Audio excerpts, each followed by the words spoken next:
ezapeayo nyonso nanga ezapeayo tala nanu Yesu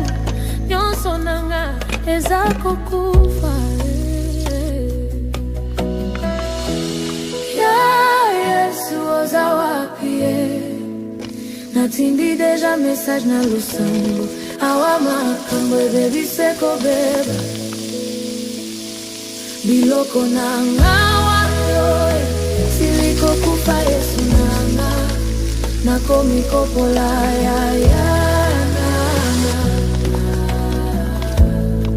siti ete lambele siliboyete menantiela nandimi na motema nanga soki o permettre na perdoye biti na Yesu ndenge ya kala ekufi asike kobota malelo